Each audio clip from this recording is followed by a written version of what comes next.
నమస్తే న్యాయవేదిక కార్యక్రమానికి స్వాగతం. నేను శీలా. ఇవాల్టి న్యాయవేదికలో భార్య అనుమతితో భర్త రెండో వివాహం చేసుకుంటే ఆ వివాహానికి చట్టబద్ధత వస్తుందా అనే దాని గురించి ఇవాల్టి న్యాయవేదికలో మనం మాట్లాడుకోబోతున్నాం. దీనికి సంబంధించి హైకోర్టు అడ్వకేట్ ఎం వెంకటేశ్వరి గారు మనతో పాటు ఉన్నారు. మరి దీనికి సంబంధించి మీకు ఏమైనా సందేహాలు ఉన్నాయి, వెంకటేశ్వరి గారితో మాట్లాడాలి అనుకున్నట్లయితే వెంటనే స్క్రీన్ పైన కనిపిస్తున్న నంబర్స్ కాల్ చేయొచ్చు. మేడం నమస్తే. నమస్తే అమ్మా. ఇలాంటి కేసెస్ చాలా ఎక్కువగా మీరు చూస్తుంటారు. అవునండి. నిజంగా భార్య అనుమతితో, అంటే చాలా మంది చెప్తూ ఉంటారు కదా, మా వైఫ్ ఒప్పుకుంది కాబట్టి నేను రెండో వివాహం చేసుకున్నానని. అలా అనుమతితో భర్త రెండో వివాహం చేసుకుంటే ఆ వివాహానికి చట్టబద్ధత ఉంటుందా? మరి చాలా మంచి ప్రశ్న ఇది. ఎందుకంటే ఈ ప్రశ్నకి సమాధానం చెప్పడం, నిజం చెప్పాలంటే మీరు అడిగిన ప్రశ్నకి సమాధానం కాదు, చాలా మంది ఈ సమస్యతో బాధపడుతున్నటువంటి మహిళలకి చెప్పదలుచుకున్నటువంటి సమాధానం ఇది. అంతేకాకుండా రాబో తరాలు వారు ఆ తప్పు చేయకుండా ఉండడానికి ఇది ఒక కాషన్ లాగా నేను చెప్పాలని అనుకుంటున్నాను. ఎందుకంటే చట్టం దృష్టిలోని, అంటే నేను చూసినంత మటుకు చట్టం దృష్టిలోని ద్వితీయ వివాహం లేదు. హిందూ వివాహ వ్యవస్థలోని, మన సమాజంలోని ధార్మికంగా కానివ్వండి, చట్టపరంగా కానివ్వండి, ద్వితీయ వివాహం అన్నది లేదు. రెండవ భార్య అన్నటువంటి పదం కూడా లేదు. మరి అటువంటి పరిస్థితుల్లోని భార్య అనుమతితోని, అంటే ఉన్నటువంటి భార్య అనుమతితోని రెండవ పెళ్లి చేసుకోవడం కానివ్వండి, ఆ చేసుకున్నటువంటి, ఇక్కడ మీరు పెళ్లి మటుకే పరిమితమయ్యారు మీ ప్రశ్నలోని, పెళ్ళి అసలు చట్టబద్ధత కానప్పుడు ఆ స్థానంలో కూర్చున్నటువంటి మహిళ, అంటే భార్యని నేను రెండవ భార్యని అనేటటువంటి ఆలోచనతోని ఆ స్థానంలోకి వచ్చినటువంటి మహిళ పరిస్థితి ఏమిటి అన్నది ఇక్కడ మనం ఆలోచించదగినటువంటి విషయం. ఇక్కడ అంటే చట్టపరంగా హిందూ వివాహ చట్టం ప్రకారము, హిందూ వివాహ వ్యవస్థలోని సామాజికంగా, ధార్మికంగా మరి రెండవ వివాహం అన్నది లేదు, అంటే అది చట్టబద్ధత కాదు. అటువంటి పరిస్థితుల్లో భార్య యొక్క అనుమతితోని, అంటే ఆరోగ్యం బాగలేదని కానివ్వండి, లేదా పిల్లలు లేనందువలన కానివ్వండి, ఇంకే కారణాల వలన కానివ్వండి, ఒకవేళ ఆమె పర్మిషన్ ఇచ్చి లేదా ఆమె అనుమతించేటట్టు ఆమెని ఫోర్స్ చేసి కానివ్వండి, వేరే స్త్రీని ఒక పురుషుడు తన జీవితంలోకి తీసుకొని వస్తే ఆ తంతుని వివాహం అనడానికి లేదు, ఆ జీవితంలో ప్రవేశించినటువంటి మహిళని భార్య అనడానికి వీలు లేదు అని ఖచ్చితంగా చెప్పవలసినటువంటి విషయం. ఈ విషయాన్ని ఇంత ఖచ్చితంగా చెప్పడం ఎందుకంటే, అటువంటి పరిస్థితుల్లోకి, అంటే ఆ స్థానంలోకి రావాలని ఏ మహిళ అయినా అనుకుంటే, నేను భార్యను కాదు, నాకు భార్య అనేటటువంటి స్థానం లభించదు, భార్యగా పొందేటటువంటి గౌరవాన్ని కానీ చట్టపరమైనటువంటి హక్కుల్ని కానీ నేను పొందేటటువంటి అవకాశం ఉండదు అని ఖచ్చితంగా నిర్ణయించుకొని అన్నిటినీ త్యజించి త్యాగం చేసి ఆ స్థానంలోకి వస్తే అది స్వయంకృతాపరాధం, లేదా దాని యొక్క పరిణామాల్ని అనుభవించవలసి ఉంటుంది. తప్పితే నేను భార్యగా స్థానాన్ని పొందుతాను, దానివల్ల హక్కుల గురించి పోరాడతాను అంటే అది కేవలం మిథ్య మాత్రమే అని ఖచ్చితంగా చెప్పడం. అంటే అటువంటి పరిస్థితుల్లో ఎవరైనా ఉంటే, అటువంటి ఆలోచనలో ఎవరైనా ఉంటే దాన్ని డ్రాప్ చేసుకున్నంత ఉత్తమం ఇంకోటి లేదు. కనుక భార్య అనుమతితోని ఇంకొక స్త్రీ అతని జీవితం, పురుషుడి జీవితంలోని ప్రవేశిస్తే అది section 5 of Hindu marriage act కింద వ్యతిరేకం అవుతుంది. అంటే section 5 of Hindu marriage act కొన్ని కండిషన్స్ని ప్రిస్క్రైబ్ చేసింది. ఏంటంటే భార్య బ్రతికుండగా, భార్య విడాకులు తీసుకోకుండా ఇంకొక పెళ్లి చేసుకోవడానికి భార్య కానివ్వండి, భర్తకు కానివ్వండి అనుమతి లేదు. కాబట్టి ఒకవేళ అలా పెళ్లి చేసుకుంటే ఆ పెళ్లి చట్ట విరుద్ధమైనటువంటి వివాహంగా పరిగణింపబడుతుంది. కాబట్టి సెక్షన్ 5కి ఎగెయిన్స్ట్గా జరిగినటువంటి ఆ స్త్రీ అతని జీవితంలో పెళ్లి అనేటటువంటి తంతుతో ప్రవేశిస్తే అది చెల్లుబాటు కాని వివాహము. ఒకవేళ ఆ పురుషుడు ఆ తప్పు కాని చేస్తే section 494 of Indian penal code attract అయ్యి అతను అఫెన్స్లో పడేటటువంటి అవకాశం ఉంది. అంటే బిగమీ కింద, అంటే భార్య బ్రతికుంటే ఇంకొక స్త్రీని తెచ్చుకుంటే అది బిగమీ కింద పరిగణింపబడుతుంది. కాబట్టి ఇటు సెక్షన్ 494 కింద పడేటటువంటి అవకాశం ఉంది. సెక్షన్ 5కి కాంట్రరీగా పెళ్లి చేసుకుంటే ఆ పెళ్లి చెల్లుబాటు కానటువంటి అవకాశాలు కూడా ఉన్నాయి. కాబట్టి ఎటు చూసినా కూడా ద్వితీయ వివాహము, ద్వితీయ భార్య అనేటటువంటిది మన హిందూ వివాహ చట్టంలో లేదు. ఓకే, ఫస్ట్ కాలర్ ఉన్నారు రామగుండం నుంచి, దమయంతి గారు మాట్లాడదాం. దమయంతి గారు, మీ డౌట్ ఏంటో అడగండి వెంకటేశ్వర్ గారిని. నమస్తే మేడం. నమస్తే అమ్మా. అమ్మా, ఇది నేను నాకు ఇద్దరు ఆడపిల్లలు, నేను ఖమ్మం రెడ్డిగూడ చెప్పండి, కొంచెం గట్టిగా చెప్పండి అమ్మా.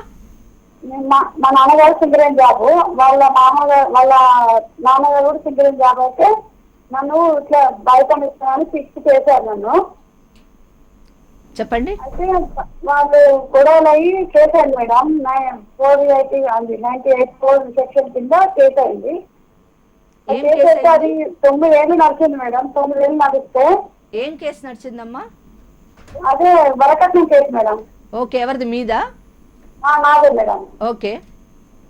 వరకట్నం కేసు నడిస్తే అది 9 ఏళ్ళు నడిచింది మేడం. సెటిల్మెంట్ కింద 2 లక్షలని మేడం జడ్జి గారు ఒప్పించి ఇప్పించారు మేడం. ఓకే. అయితే ఆయన చెప్పకుండా మ్యారేజ్ చేసుకుంటే మేడం ముందుగా నిరూపించాను. ఎవరు అతను చేసుకున్నారు మీకు చెప్పకుండా? చేసుకున్నాడు. ఓకే. అయితే నేను అది చేసుకున్నాక ఎక్కడికి ఖమ్మంలో వాళ్ళకి నేను విడాకులు ఇవ్వలేదు, ఇట్లా నాకు 2 ఆడపిల్లలు ఉన్నారు, నేను ఇవ్వదలుచుకోలేదు అని నేను ఎగ్జిబిషన్ వేసాను మేడం. ఓకే. వేస్తే అతను మోసం చేశారు. ఎవరు లాయర్ మోసం చేసి డబ్బులు తమ్ముడు పోయి లాయరు కేసు అది కొట్టేపిచ్చారు. అది చెప్పకుండా ఏం చేశాడు, ఇక్కడ వచ్చి నేను తీసుకెళ్తాను, నేను ఇంకో మ్యారేజ్ చేసుకున్నాను మేడం ముందుగా ఒప్పుకున్నాడు. ఓకే. ఒప్పుకుంటే జడ్జి మేడం అంది కదా, నువ్వు వెళ్తావారా, మరి ఇంకొక మ్యారేజ్ చేసుకున్నారంటే నువ్వు వెళ్తావారంటే ఇంకో మ్యారేజ్ చేసుకుంటే నేను వెళ్ళను మేడం, నాకు వద్దు, అమ్మాయిని వెళ్ళిపోయిన అమ్మాయి నుండి నేను వెళ్తాను, అమ్మాయి వెళ్ళిపోతాను నేను అన్నాను మేడం. అన్నాక అన్నది కదా మేడం, అమ్మాయి ఎట్లా వెళ్ళిపోతారా అని మేడం అంది. ఇప్పుడు మీకేం కావాలి? మీరు ఏం అడగదలుచుకున్నారు? ఏం డౌట్ ఏంటి మీకు?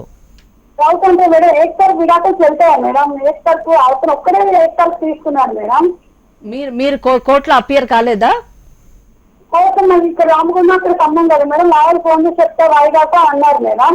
ఆయన ఫోన్ చేయకుండా ఇట్లా మోసం చేసేసారు నన్ను. సరే, ఈ దీంట్లోని ఆర్డర్ కాపీ చూడాలి. యాక్చువల్గా ఆమె పర్ఫెక్ట్గా చెప్పలేకపోతున్నారు. అంటే నాకు అర్థమైనంత మటుకు ఈమెకి వివాహం అయింది. వివాహం అయిన తర్వాత వరకట్నపు కంప్లైంట్ ఇవ్వడం జరిగింది. దాన్ని 9 ఏళ్ళు పోరాడారు. మీన్ వైల్ అతను వేరే వివాహం చేసుకున్నానని కోర్టులో చెప్పడం జరిగింది. అయితే ఆమె చెప్పేది ఏంటంటే అతను ఆల్రెడీ కోర్టులో డైవర్స్ కేసు వేసి ఎక్స్ పార్టీ ఆర్డర్ తీసుకున్నారు అని చెప్తున్నారు. ఈమె అది చెల్లుబాటు కాదు అని వేసిన తర్వాత కూడా మళ్ళీ అది కొట్టేశారు అని చెప్పేసి చెప్తున్నారు. దాని లాయర్ గురించి ఏదో చెప్తున్నారు ఆవిడ. సరే, ఇప్పుడు ఇక్కడ ఒక విషయం నేను చెప్పాలనుకుంటున్నాను. గెలిచిన ప్రతి వాళ్ళు గెలవడం వాళ్ళ వల్లనే గెలిచామని అనుకుంటారు. ఓడిపోయిన ప్రతి వాళ్ళు లాయర్ మోసం చేశారని అనుకుంటూ ఉంటారు. ఈ మధ్యన ఇది ఒక పెద్ద ఇది అయిపోయింది. ఇప్పుడు ఎవరు లాయర్ మోసం చేయడం అన్నది అంత జరిగేటటువంటి విషయం కాదు. ఎందుకంటే ఫ్యామిలీ కోర్ట్స్లోని పార్టీస్ యొక్క ప్రెజెన్స్ చాలా మ్యాండేటరీ. చాలా మటుకు కూడా ఇప్పుడు కొంచెం మారింది అనుకోండి, సుప్రీంకోర్టు జడ్జ్మెంట్స్ అవి ఇవ్వడం జరిగింది. చాలా మటుకు పార్టీస్ అటెండ్ అవుతారు. అటెండ్ అయినప్పుడు అక్కడ జరిగేటటువంటి ప్రతి విషయం కూడా వాళ్ళకి అవగతం అవుతుంది. ఇక్కడ ఈ కేసులో నాకు తెలిసి ఏం జరిగిందంటే అతను డైవర్స్ కేసు వేసి ఉంటారు. కోర్టు నుంచి తప్పకుండా సమన్స్ వస్తాయి. వచ్చినప్పుడు వీళ్ళు అటెండ్ కాకపోవడము, లేకపోతే చాలా మటుకు ఇక్కడ ఇంకొక విషయం కూడా చెప్పాలనుకుంటున్నాను, ఒక అవేర్నెస్ గురించి. చాలా మటుకు కోర్టు నుంచి సమన్స్ కానివ్వండి, అడ్వకేట్ దగ్గర నోటీస్ కానివ్వండి వస్తే మన వాళ్ళు తీసుకోరు. ఎందుకు తీసుకోరట? అమ్మగా అడ్వకేట్ దగ్గర నుంచి నోటీస్ వచ్చింది, కోర్టు నుంచి సమన్ వచ్చేసింది, తీసుకోకూడదు అనేటువంటి ఆలోచనలో ఉంటారు. కానీ ఎప్పుడు కూడా ఒక కోర్టు నుంచి కానివ్వండి, ఒక అడ్వకేట్ దగ్గర నుంచి కానివ్వండి నోటీస్ వస్తే తీసుకోవాలి, సమన్స్ వస్తే తీసుకోవాలి.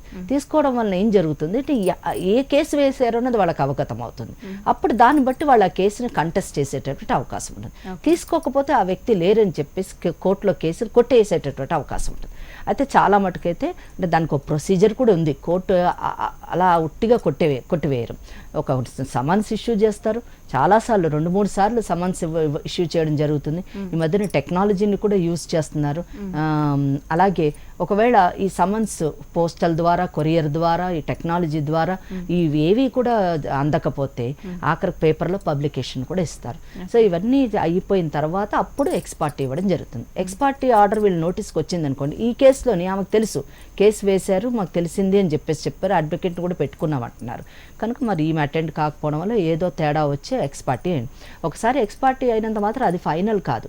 దాన్ని మళ్ళీ 30 రోజుల లోపల డిగ్రీ అయితే 30 రోజుల లిమిటేషన్లో సెటిసైడ్ పిటిషన్ వేసుకోవచ్చు. ఆ అవకాశం కూడా చట్టం కల్పించింది. జస్ట్ లైక్ దట్ అలా కాదు. ఈమె కూడా ఇది తప్పు అని చెప్పేసి వెళ్ళాను అని కూడా చెప్తున్నారు. మరి అదెందుకు ఆమె తప్పు చేశారో తెలియదు. అది రికార్డు చూస్తే అర్థమవుతుంది. కానీ ఒకవేళ అతను కానీ విడాకులు తీసుకొని వేరే వివాహం చేసుకొని ఉంటే అది చెల్లుబాటు అయ్యేటటువంటి వివాహం. లేదు, విడాకులు తీసుకోకుండా ఈమెను మోసపూరితం చేసి ఇలాగ నోటీస్ రాకుండా చేసి లేదా తప్పుడు అడ్రస్కి ఇచ్చి అలాంటిది ఏమన్నా చేస్తే ఆ లిమిటేషన్ పీరియడ్లో పెళ్లి చేసుకుంటే, అంటే లిమిటేషన్ కూడా ఉంటుంది, డిగ్రీ అయిన తర్వాత 30 days లిమిటేషన్ ఉంటుంది. ఆ 30 days దాటిన తర్వాత పెళ్లి చేసుకుంటే ఒకవేళ మోసపూరితంగా చేసుకుంటే దాన్ని సాటిస్ఫై చేయమని ఈమె అడిగేటటువంటి అవకాశం ఉంది. అయితే అది ఆర్డర్ కాపీ చూస్తే మనకు బాగా అర్థమయ్యేటటువంటి అవకాశం. ఓకే, నెక్స్ట్ సత్య ఉన్నారు హైదరాబాద్ నుంచి. సత్య గారు మాట్లాడండి వెంకటేశ్వర్ గారితో. హలో హలో హలో మేడం, నమస్తే అండి. నమస్తే. నా పేరు సత్య అండి. నేను హైదరాబాద్ నుంచి కాల్ చేస్తున్నాను. ఓకే మేడం, నాకు 3 సంవత్సరాల క్రితం మ్యారేజ్ అయిందండి. ఎంత? 3 years బ్యాక్ అండి, 2015లో. ఓకే. అంటే 15 ఏమైందంటే యాక్చువల్లీ జరిగేది మేడం ఇది. యాక్చువల్గా అంటే డౌరీ అంటే మా అత్త మావ ఏం చేశారంటే డౌరీ ఇస్తామని చెప్పేసి 1 acre ల్యాండ్ ఇస్తామని చెప్పారండి.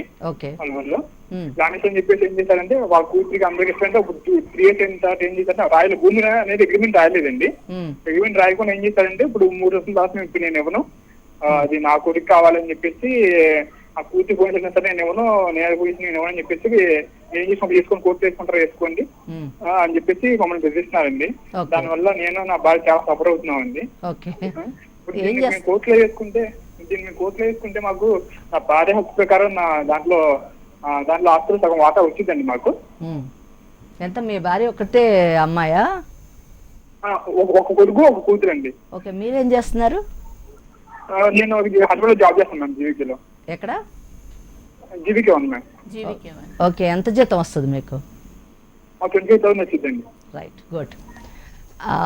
భార్య తల్లిదండ్రులు 1 ఎకరం ఇవ్వనంత మాత్రాన మీరు సఫర్ అవుతున్నాము, నేను నా భార్య చాలా సఫర్ అవుతున్నాను అనడం వింటుంటే చాలా బాధగా ఉంది. Satya, you must depend on your calibre and on your hard work. అలాగే మీ భార్య మీ మీ మీ యొక్క పోషన్లోని, మీ మెయింటెనెన్స్లోని ఉంటేనే అది గౌరవము, రెస్పెక్ట్ కూడా. ఏది ఏమైనా సరే మీ అత్తగారు మామగారికి 2 పిల్లలు అన్నారు, మీ భార్య మీ బావమరిది. వాళ్ళకు ఉన్నటువంటి ఆస్తిలోని, అంటే వాళ్ళకు ఉన్నటువంటి ఆస్తి యొక్క నేచర్ని బట్టి, అంటే వాళ్ళకి ఆ ఆస్తి ఎలా సంక్రమించిందో ఆ నేచర్ ఆఫ్ ప్రాపర్టీని బట్టి మీ భార్యకి వాటా వచ్చే అవకాశం ఉందా లేదా అన్నది మనం చెప్పగలుగుతాం. అంటే మీ అత్తగారు వాళ్ళది అది యాన్సిస్ట్రల్ ప్రాపర్టీనో లేకపోతే సెల్ఫ్ ఎక్వైర్డ్ ప్రాపర్టీనో మనకు తెలియదు. కనుక సెల్ఫ్ ఎక్వైర్డ్ ప్రాపర్టీ అయితే వాళ్ళకి ఇష్టం ఉన్న వాళ్ళకి ఇచ్చుకునేటటువంటి అవకాశం ఉంది. కనుక అది నేచర్ ఆఫ్ ద ప్రాపర్టీ ఏంటో చూసుకొని అడ్వకేట్ని కాంటాక్ట్ చేయండి. ఆస్తి ఇవ్వనంత మాత్రాన మీ యొక్క చాలా టెన్షన్కి ఫీల్ అయ్యి ఉన్న అందమైన జీవితాన్ని పాడు చేసుకోకండి. ఓకే, నెక్స్ట్ రాజమండ్రి నుంచి వరలక్ష్మి ఉన్నారు. వరలక్ష్మి గారు, మీ ప్రాబ్లం ఏంటో చెప్పండి ఒకసారి క్లియర్గా వెంకటేశ్వర్ గారికి. వరలక్ష్మి గారు, మీ ప్రాబ్లం ఏంటో చెప్పండి. ఓకే, కాల్ కట్ అయింది మేడం. ఓకే. మీరు చెప్తూ ఉన్నారు ఇందాక అలా వివాహం చేసుకుంటే గనక అది చట్టపరంగా చెల్లుబాటు కాదు అని చెప్తున్నారు కదా. ఒకవేళ ఏదైనా ప్రాబ్లం వల్ల ఫస్ట్ వైఫ్ తన భర్తకి సెకండ్ మ్యారేజ్ చేయాలి అని అనుకున్నప్పుడు ఎటువంటి ప్రొసీజర్స్ ఫాలో అవ్వాలి? మరి అసలు లేనే లేదని చెప్పాను నేను. I have told straight away. Okay. అసలు అటువంటిది మన చట్టంలో లేదు. ద్వితీయ వివాహం అనేటటువంటి మాట కానివ్వండి, 2వ భార్య అన్నది లేదు అని ఖచ్చితంగా చాలా స్ట్రిక్ట్గా నేనైతే ఖచ్చితంగా చెప్తూ ఉంటాను ఎప్పుడు. నిజం చెప్పాలంటే ఈ మాట చెప్పడం వల్ల చాలా కేసులు కోల్పోయిన సందర్భం కూడా ఉంది. మీడియాలోని ఇలా చెప్పడం వల్ల మేడంకి లా తెలియనట్టుంది అని అనుకున్న సందర్భాలు కూడా ఉన్నాయి. కానీ వీఆర్ హెల్ప్లెస్, ఏమీ లేదు అసలు. నేను నాకు ఆరోగ్యం బాగాలేదు కాబట్టి నా భర్తకి వేరే స్త్రీనిచ్చి వివాహం చేస్తాననే హక్కు ఆమెకి లేదు. నా భార్యకి ఆరోగ్యం బాగాలేదు కాబట్టి నేను వేరే వివాహం చేసుకుంటాననేటువంటి హక్కు భర్తకు లేదు. ఈయన భార్యకి ఆరోగ్యం బాగాలేదు కాబట్టి నేను 2వ భార్యను అయిపోతాను అనేటటువంటి హక్కు ఇంకొక మహిళకు లేదు. Totally ruled out. లా అసలు ఎట్టి పరిస్థితిలోని ఈ విషయంలోనే ఆమోదించదు. ఎందుకంటే అది మహిళల యొక్క గౌరవాన్ని భంగం కలిగించేటటువంటి విషయంగా పరిగణించి మహిళలకు ఒక భద్రతని చేకూర్చాలని, మహిళలకి సమాజంలోని ఒక గౌరవనీయమైనటువంటి స్థానాన్ని కల్పించాలని పార్లమెంటు సదుద్దేశంతో ఆ మహిళకి ఆ గౌరవ స్థానాన్ని, భార్య అనేటటువంటి స్థానాన్ని ఆమెకి చట్టపరంగా, సామాజిక పరంగా, గౌరవపరంగా కల్పించినటువంటి పాత్ర. Okay, okay. కడప నుంచి నారాయణ ఉన్నారు, మాట్లాడదాం. నారాయణ గారు, మీ ప్రాబ్లం ఏంటో ఒకసారి మేడం చెప్పండి. హలో నారాయణ గారు, చెప్పండి. మేడం, మా చెల్లెలు కొడుకు మ్యారేజ్ 2 years అయింది మేడం. ఓకే. తర్వాత 2 years వాళ్ళు 6 months తర్వాత వాళ్ళ ఫ్యామిలీలో ఇద్దరికి కొంచెం డిఫరెన్స్ వస్తూ వచ్చినాయి. ఓకే. అట్లే కొన్ని అంటే కొట్లాడుతూ అట్లా గడిపేశారు. ఓకే. ఈ మధ్య నా అమ్మాయికి ఏదో మామూలుగా గర్భవహించింది. ఏమైందండి? ప్రెగ్నెన్సీ వచ్చిందండి అమ్మాయికి. ప్రెగ్నెన్సీ వచ్చి ఓకే. 6 months ప్రెగ్నెన్సీ తర్వాత వీళ్ళు తెలియకుండా ప్రెగ్నెన్సీ అబార్షన్ చేసుకున్నారు 6 months లో. ఓకే, హలో చెప్పండి, వింటున్నాను. తర్వాత ఇప్పుడు వీళ్ళు ఏమిటంటే ఇద్దరు సరిపోక విడాకులు తీసుకోవాలనుకున్నారు. ఓకే. విడాకులు తీసుకోవడానికి వాళ్ళు ఏమిటంటే అప్పుడు కొంచెం డౌరీ రూపంలో ఇచ్చిన దానికి డబుల్ అమౌంట్ ఇచ్చేసి అన్ని ఇచ్చేస్తే మేము విడాకులు రెడీ అని చెప్తున్నారు. ఓకే. అప్పుడు ఇద్దరు అట్లా ఆ విధంగా ఒప్పుకొని ఇద్దరు లాయర్ దగ్గర పోయి ఇద్దరు కన్సల్ట్ ఇస్తే విడాకులు వచ్చేస్తాయి మేడం? ఓకే, మంచి ప్రశ్న అండి. ఇది నేను చాలా క్రూషియల్. అంటే ఈరోజు తరచు నేను కోర్టుల్లో చూసేది, మనం సుప్రీంకోర్టు జడ్జిమెంట్స్ని మనం స్టడీ చేస్తే అన్నిటికంటే సులువైంది మ్యూచువల్ కన్సెంట్. అంటే ఇద్దరు అంగీకారంతో, పరస్పర అంగీకారంతో విడాకులు తీసుకునేది అన్నిటికంటే సులువైన పద్ధతి అని అనుకుంటూ ఉంటారు. నిజమే, సులువైన పద్ధతే కాదని నేను అన్ను. ఎందుకంటే ఇద్దరు కలిసి పెటిషన్ ప్రెజెంట్ చేసుకుంటే 6 months అయిన తర్వాత మళ్ళీ కోర్టు ముందు ప్రెజెంట్ అయ్యి ఎస్ మేము ఇంకా విడాకులే తీసుకోవాలని నిర్ణయం తీసుకున్నాము, మేము ఆ అభిప్రాయాన్ని ఏమీ మార్చుకోలేదు అని చెప్తే విడాకులు ఇచ్చేసేటువంటి అవకాశం ఉంది. కానీ ఆ మ్యూచువల్ కన్సెంట్లో తీసుకునేటప్పుడు కొన్ని కండిషన్స్, ఏమేమి ఫ్యూచర్కి ఏమేమి అవసరమో, వీళ్ళిద్దరి మధ్యన ఎటువంటి పరిణామాలు గొడవలు రాకుండా ఈ మ్యూచువల్ కన్సెంట్ వలన తీసుకోవాల్సిన జాగ్రత్తలు మాత్రం బాగా తీసుకోవాలి. తీసుకోని పక్షంలోని మళ్ళీ కేసు తిప్పి మళ్ళీ కొత్త సెకండ్ రౌండ్ లిటిగేషన్ అయ్యి సుప్రీంకోర్టు మటుకు వెళ్ళినటువంటి సందర్భాలు కేసులో ఎన్నో ఉన్నాయి. కనుక ఈ కేసులో నేను చెప్పదలుచుకున్నది ఏంటంటే ఇద్దరు కలిసి పరస్పర అంగీకారంతో విడాకులు తీసుకునేటటువంటి అవకాశం ఉంది. కానీ ఎక్కడ లాయర్ గారి దగ్గరికి వెళ్ళి విడాకులు తీసుకోవడం కాదు. అంటే లాయర్స్కి డైవర్స్ ఇచ్చే అధికారం లేదు, పోలీస్కి ఇచ్చే అధికారం లేదు, మహిళా సంఘాలకి ఇచ్చే అధికారం, కేవలం కోర్టుకు మాత్రమే వెళ్ళాలి. సో ఒక లాయర్ ద్వారా తప్పకుండా మ్యూచువల్ కన్సెంట్ కోర్టులో వేసుకోవచ్చు. అయితే వాళ్ళు కొన్ని అమౌంట్స్ ఇచ్చి ఆర్థికపరమైనటువంటి లావాదేవీలు సెటిల్ చేసుకోవాలనుకుంటున్నారు. ఆ ఆర్థికపరమైనటువంటి లావాదేవీల గురించి అందులోని అఫిడవిట్లోని క్లియర్గా మెన్షన్ చేయాలి. ఆ అమ్మాయి ప్రెగ్నెన్సీ అంటున్నారు, ప్రెగ్నెన్సీ అంతా అబార్షన్ కూడా జరిగింది.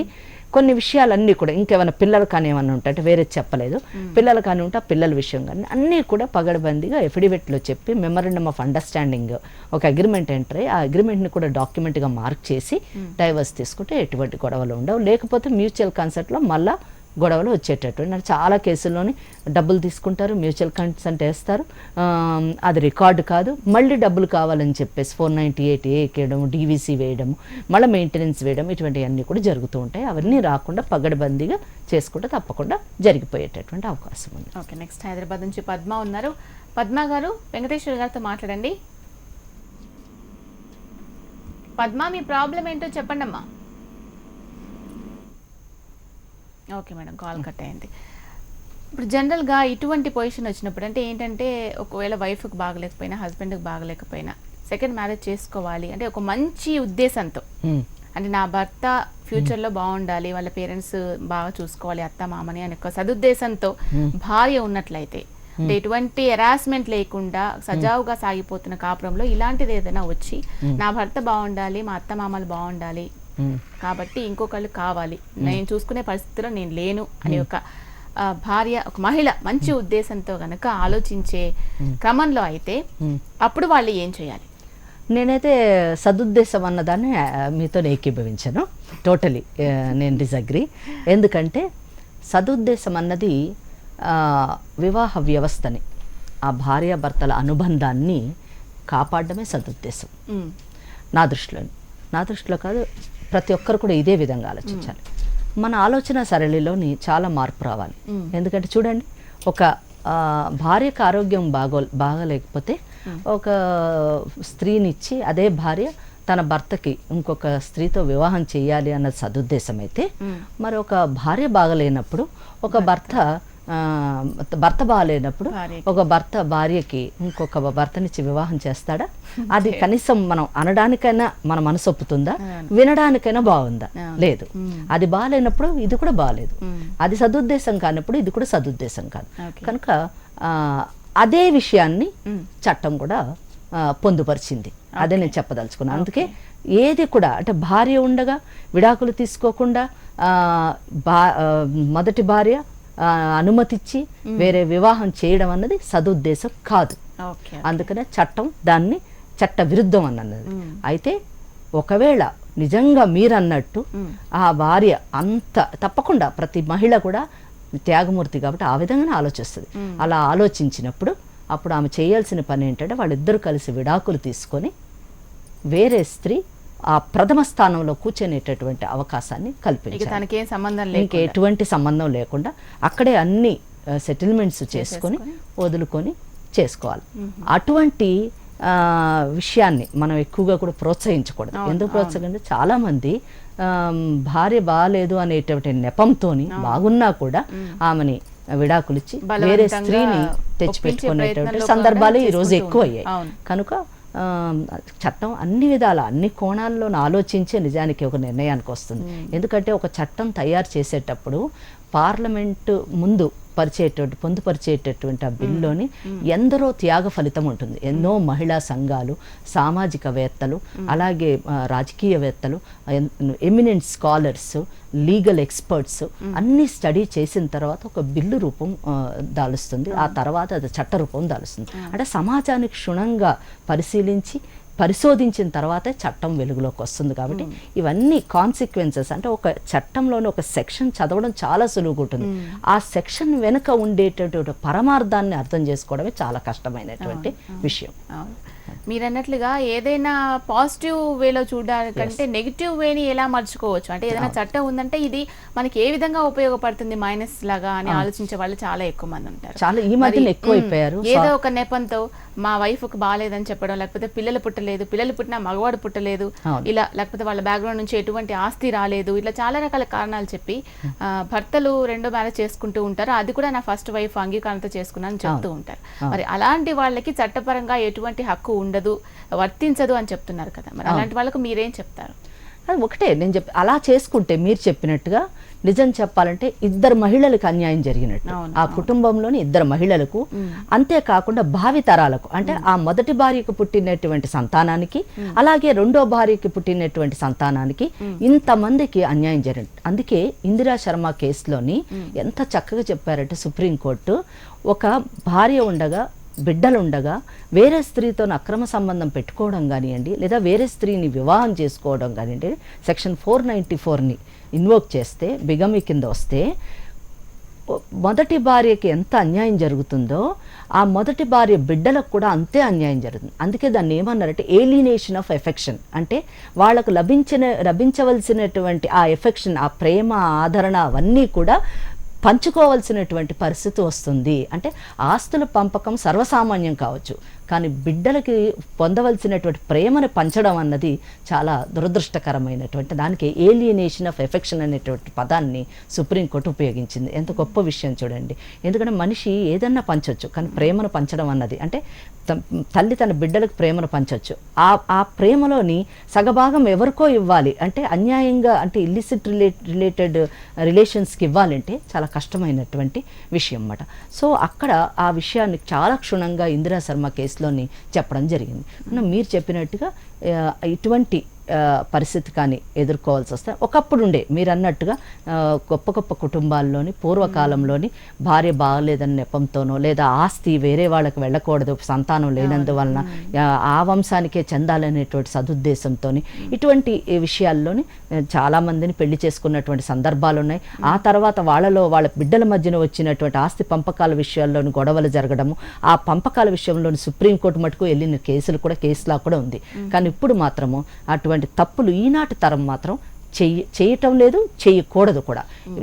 ఎవరైనా అటువంటి పరిస్థితి వస్తే ఒకటే అడగాలి, భార్య నుంచి విడాకులు ఉన్నాయా లేదా, మీ భార్య బ్రతికుందా లేదా, ఈ రెండు చూసుకున్న తర్వాత మాత్రమే వాళ్ళు వివాహం అనేటటువంటి విషయంలోకి ఎంటర్ కావాలి. కానీ లేకుండా పర్వాలేదు ఆమె ఒప్పుకుంది అని చేసుకుంటే మీరు భార్య కారు, మీకు అటువంటి స్థానం లభించదు, ఆ పదానికి మీరు అనర్హులైపోతారు. Okay, thank you madam. నిజంగా నేను ఒప్పుకునే మా హస్బెండ్కి వేరే పెళ్లి చేశాను అని చెప్పి చాలా గొప్పగా చెప్పుకుంటూ ఉంటారు చాలా మంది మహిళలు. ఆ విధంగా ఇద్దరు మహిళలకు అన్యాయం జరిగిందనే విషయాన్ని కూడా వాళ్ళు అర్థం చేసుకోలేకపోతుంటారు. కానీ ఖచ్చితంగా చట్టబద్ధత కాదు, ఇది కుదరదు అసలు అనే దాని గురించి చాలా క్లియర్గా ఎక్స్ప్లెయిన్ చేశారు. Thank you so much madam. Thank you. ఇది వాళ్ళ న్యాయవేదిక. చూస్తూనే ఉండండి HM TV.